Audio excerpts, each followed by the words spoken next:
Halo Sobat Berprestasi, selamat datang di channel ini. Ini adalah channel yang membahas tentang seputar isu-isu dunia pendidikan dan juga untuk membahas permasalahan di sekolahmu, mulai dari bagaimana cara belajar yang baik, meningkatkan motivasi belajar, sampai kamu memiliki motivasi belajar dan berprestasi di sekolahmu. Kebetulan saya sendiri adalah seorang CEO dari Bimbingan Belajar Study House dan Berprestasi di Surabaya yang cukup berkembang, dan kami komit melalui channel ini kami mau membantu kamu semua agar punya prestasi di sekolah. Jadi kami akan terus update video-video pembelajaran, materi-materi belajar, cara-cara belajar yang sesuai dengan kebutuhan sekolahmu secara lengkap dan berkualitas dan juga gratis, guys. Jadi kalau ada yang gratis, ngapain guys kamu pakai yang berbayar dan mahal pula? Oke, jadi jangan lupa segera subscribe channel ini dan juga share ke teman-temanmu yang membutuhkan, khususnya yang kesulitan dalam belajar atau mau lebih berprestasi di sekolahnya. Oke, pada kesempatan ini kakak ingin membahas sebuah topik, yaitu belajar online nih. Jadi kalau ditanya apakah belajar online itu efektif, sekali lagi itu jawabannya tergantung pada pribadi setiap orang yang belajar. Tapi kakak mau menyoroti dari sisi budaya dan juga karakteristik pelajar di Indonesia, guys. Oke, jadi apa sih kelebihan dan kekurangan dari belajar online? Oke, kelebihannya dulu. Kelebihannya yang pertama menurut kami adalah praktis, guys. Jadi belajar online itu enaknya praktis. Misalkan kamu belajar online di sekolah ya, misalkan ya di sekolah. Jadi kamu gak perlu mandi dulu, terus setelah itu ganti baju pakai seragam sekolah dan lain sebagainya. Pokoknya kamu punya perangkat, koneksi internet, selesai, Anda sudah bisa belajar. Jadi pertama praktis kelebihannya. Yang kedua adalah fleksibel. Jadi kamu kalau belajar online itu bisa dimanapun, di kafe, di kamar, sambil nonton TV, terus mungkin di kamar mandi mungkin gitu ya. Jadi katanya fleksibel. Kemudian yang ketiga, kelebihan yang ketiga adalah relatif lebih murah. Ya, relatif. Jadi tidak selalu nih. Misalkan kalau kamu belajar offline, katakanlah dari tempat rumah Anda sampai ke tempat kursus itu atau sekolah itu, Anda cukup jauh. Otomatis bensin yang dikeluarkan juga banyak. Dan kalau offline itu biasanya Anda pasti kena uang gedung, biasanya kalau sekolah, kuliah, dan lain sebagainya, uang gedung itu ada sumbangannya sendiri nih. Nah, kalau online nggak perlu semuanya itu, ya. Jadi itu nih 3 kelebihan dari belajar online versi kami sendiri. Terus kekurangannya apa dong? Kekurangannya yang pertama adalah kurang jelas.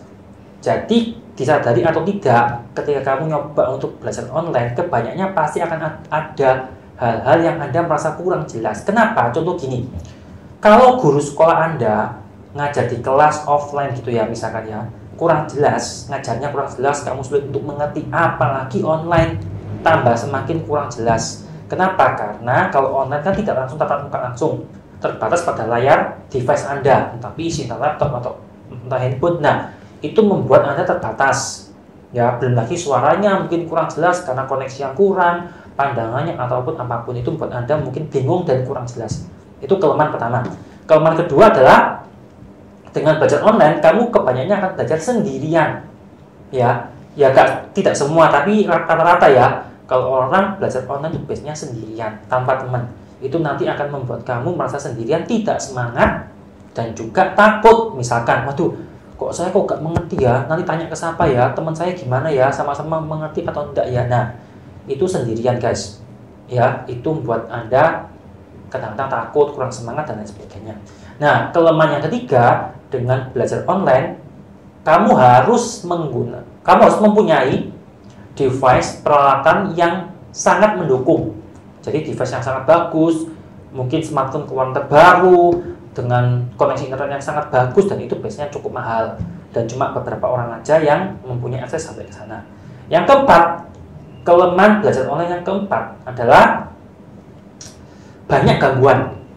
Ya, jadi kamu sadari atau enggak, ketika kamu belajar online, sebenarnya tempat yang kamu gunakan itu bukan tempat untuk belajar. Jadi mungkin kamu tiba-tiba kepingin makan, tiba-tiba ada gangguan nonton film, nonton YouTube, main game, atau mungkin diganggu teman, ataupun tiduran. Jadi membuat Anda itu sulit untuk konsentrasi dalam belajar ketika Anda pakai belajar online. Nah, itu tadi adalah kelebihan dan kekurangannya menurut versi kami. Jadi, secara kesimpulan, jadi kalau kelemahan dari online adalah mutu penyampaian materi yang disampaikan mungkin tidak terlalu bagus.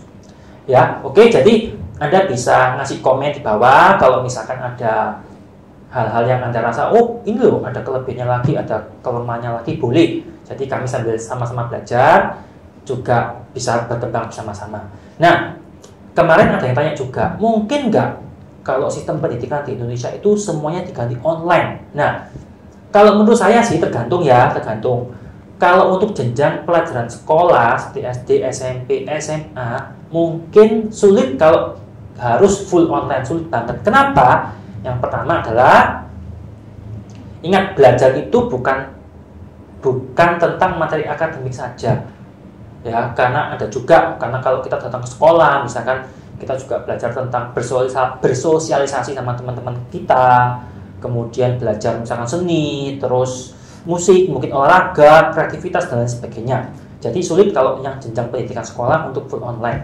Tapi untuk yang jenjang pendidikan tinggi seperti universitas ataupun yang profesional, itu mungkin saja bisa, mungkin saja ya. Kenapa? Karena mereka-mereka yang berhasil dengan belajar online itu adalah mereka-mereka yang punya kemandirian dan motivasi lebih dalam belajar. Ya, jadi semakin umur kita bertambah, biasanya mungkin bisa dengan online ya, tapi mungkin ada beberapa kelemahan lah ya.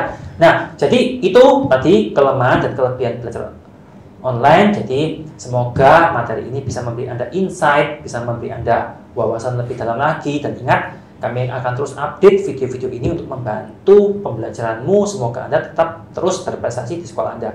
Oke, sekian, salam berprestasi.